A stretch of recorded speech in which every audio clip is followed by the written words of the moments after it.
Camera speed. Sound production, take one. Action!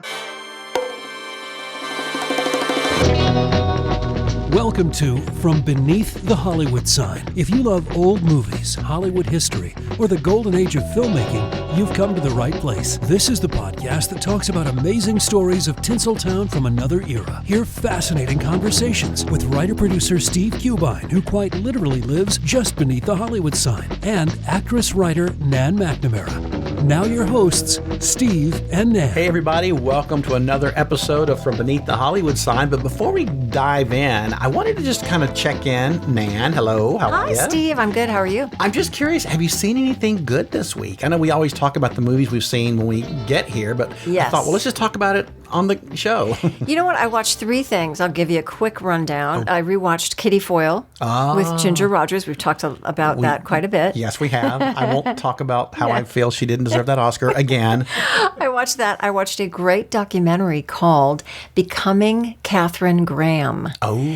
Which is about Katharine Graham, who ran the Washington Post. And if you want to see where women have come from, you watch that documentary. Talk about a trailblazer. Oh my gosh, trailblazer. And then you still see how far we still need to go. We need to come, yeah. And then the last thing we watched, Lindsay and I watched it last night. It's a Diane Lane movie from 2016 called Paris Can Wait, directed by Eleanor Coppola. Oh, right. And you know, Diane Lane can do no wrong in my book, so it was quite enjoyable. Yeah, she really can't. She's so good. What about you?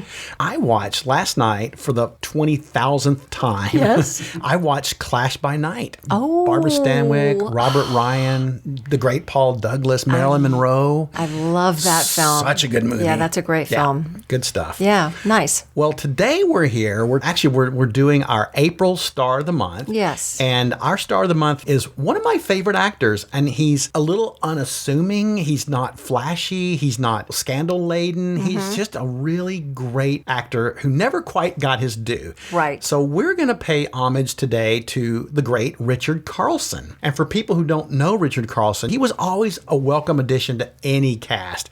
I mean, from the beginning, when he was playing these preppy college students opposite the likes of LANA Turner, to his reign in the 1950s as sort of the king of science fiction, Carlson always brought this believability and this authenticity and this authority to every role. He wasn't splashy, he wasn't flashy, but he was just so solid and so good. You looked into his deep blue eyes and that chiseled face, and you believed him. Whatever he was selling, we were buying. Right. He never really quite made it to leading man status in A pictures, but he enjoyed a really long, steady career, and he enhanced many, and I mean many, mediocre films with his great appeal. So we're going to talk about Richard Carlson today.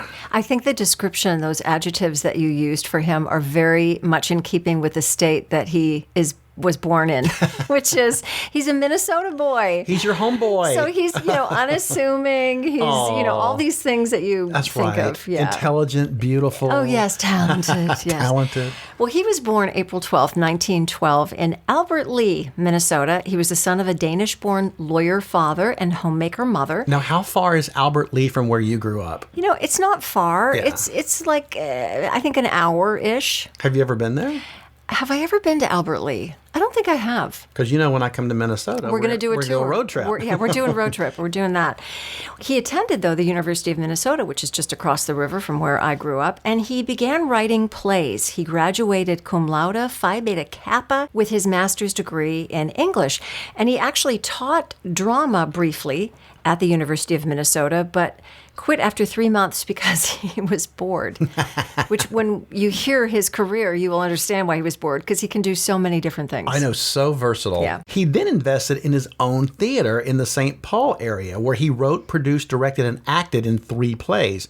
However, the theater wasn't successful and it closed, and wishing to continue his education in the arts, he applied to attend the famed acting school at the Pasadena Playhouse in California. So at the Pasadena Playhouse, he directed a well-received version of Richard II and acted in Henry IV. After his time at the Pasadena Playhouse, he moved to New York City to seek more stage work. In 1935, he landed his first role on Broadway in the play Three Men on a Horse, which starred William Lynn, Shirley Booth, and Sam Levine. Not bad company to keep. Wow, Shirley Booth and Sam Levine. I would have loved to have worked with them. He was spotted by a talent scout from MGM, as often happened, and was offered a movie contract. He only appeared in one film, Desert Death, in 1935, before he is reported to have begged to be released from his contract and fled back to the stage. I think he's really a theater baby. Yeah, right? I think so. Yeah. And it's interesting because in a lot of his official biographies with the studios, right, they don't even mention that he ever appeared in Desert Death. They always claim that his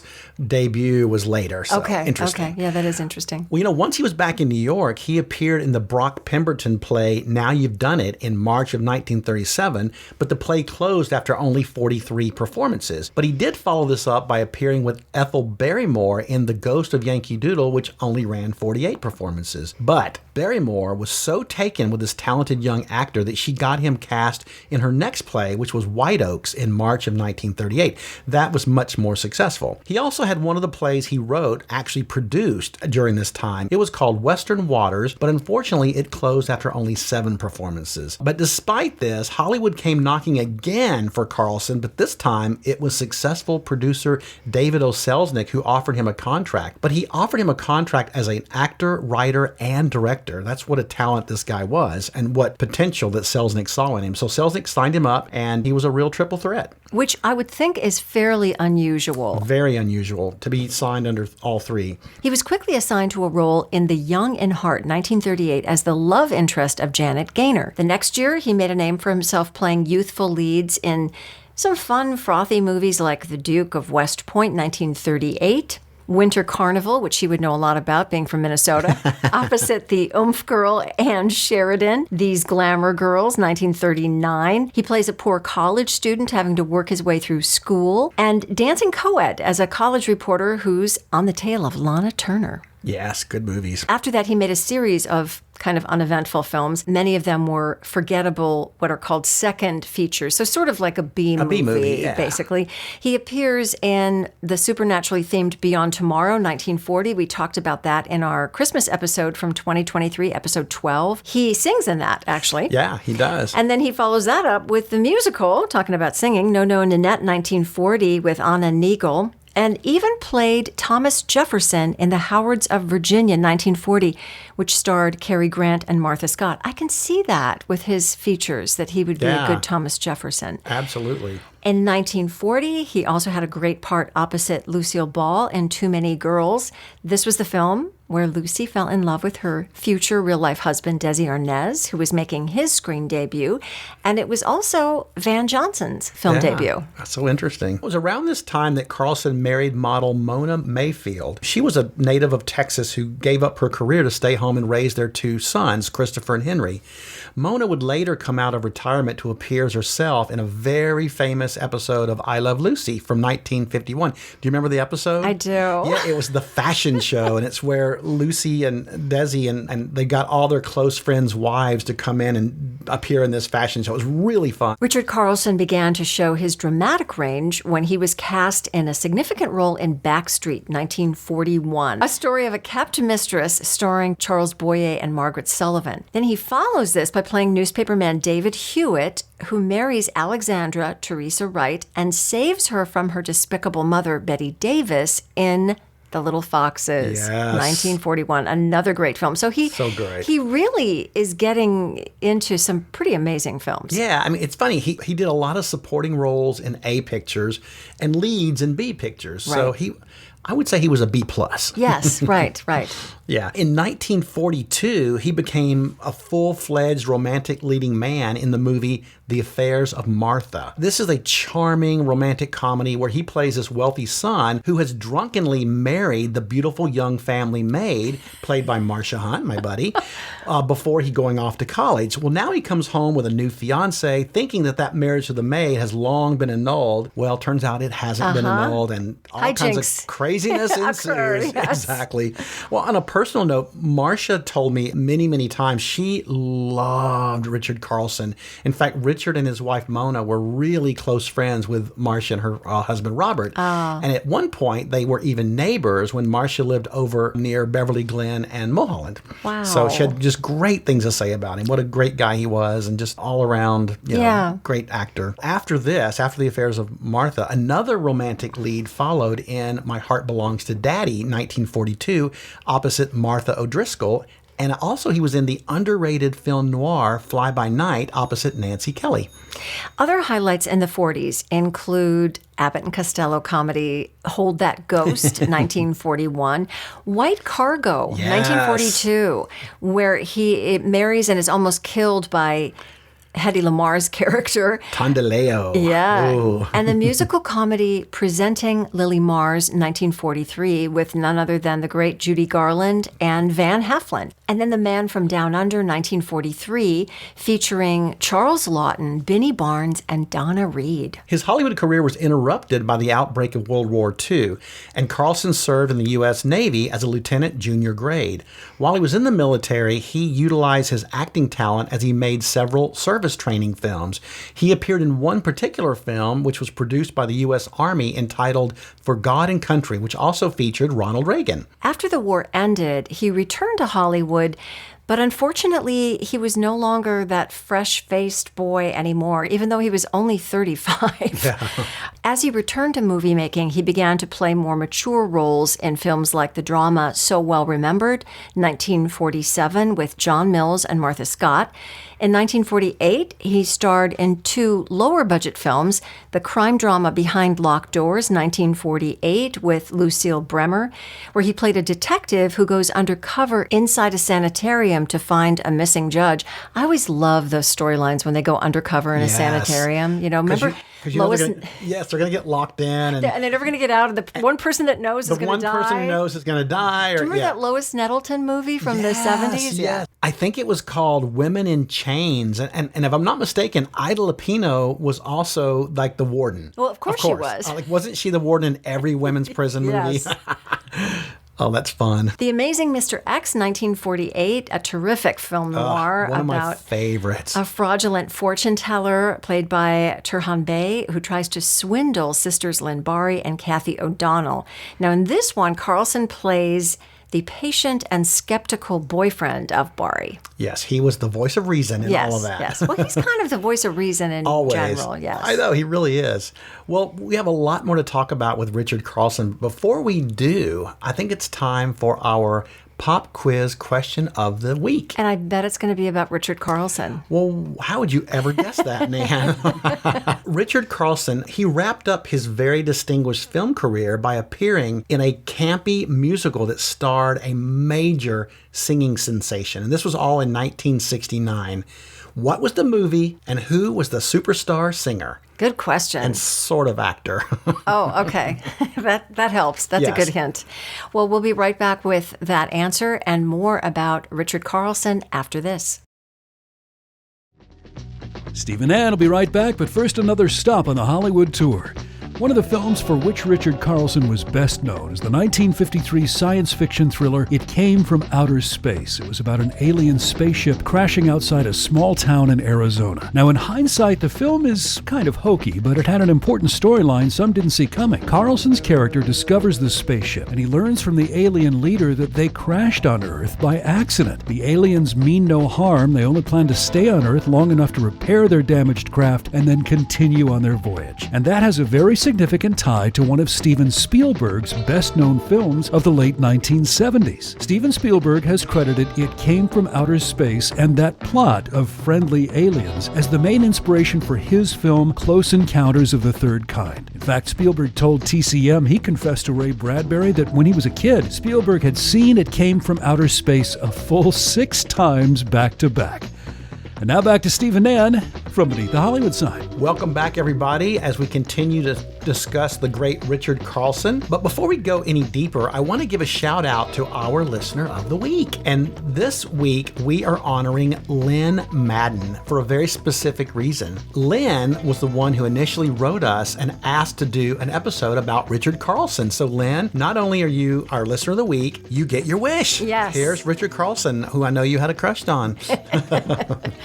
Well, Richard Carlson's next film seems like it's going to be maybe even a career-changing film. It's the action-adventure King Solomon's Mines, 1950, starring Stuart Granger and Deborah Carr. He has a really substantial role as Carr's brother, who accompanies her to Africa to find her missing explorer husband. The movie was filmed in Africa. While on location in Africa, Carlson utilizes those wonderful writing skills that he has and writes a series of well-regarded articles for the Saturday Evening Post, collectively entitled Diary of a Hollywood Safari. Oh, how fun. Use those writing skills. Yes. He followed this up with a supporting role in the film noir The Sound of Fury from 1950. And this was a drama based on actual events that occurred in 1933 when two men were arrested for the kidnapping and murder of a wealthy department store magnate's son. And in fact, Fritz Lang's 1936 film Fury